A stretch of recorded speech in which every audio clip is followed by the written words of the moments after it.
শাকিব খান মানেই যেন দর্শকের জোয়ার। তার সিনেমা তো বটেই, গান কিংবা টিজার ট্রেলার মুক্তি পেলেও হুমড়ি খেয়ে পড়েন সিনেমা প্রেমীরা।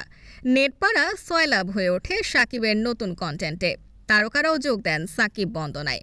এবার আবারও জোয়ার উঠেছে সামাজিক যোগাযোগ মাধ্যমে, কেননা প্রকাশ্যে এসেছে শাকিব অভিনীত সিনেমার ট্রেলার।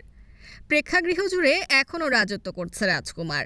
ঈদ উল ফিতরে মুক্তি পাওয়া সিনেমাটি দর্শক চাহিদায় ভর করে এসে ঠেকেছে ঈদ উল আজহায়। বাংলা সিনেমায় এ এক অনন্য নজির। তাছাড়া এই সিনেমার কাছে মুখ থুবড়ে পড়েছিল ঈদে মুক্তি পাওয়া কিছু সিনেমাও। তবে যে ছবির এত সফলতা, যা নিয়ে এত আলোচনা, সেটির ট্রেলার এতদিন পর্যন্ত ছিল অপ্রকাশ্যে।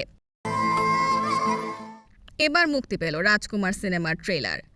আরশাদ আদনান প্রযোজিত এবং পরিচালক হিমেল আশরাফ পরিচালিত রাজকুমার সিনেমাটির গান ও টিজার মুক্তি পেলেও এতদিন পূর্ণাঙ্গ ট্রেলারের দেখা পায়নি দর্শক।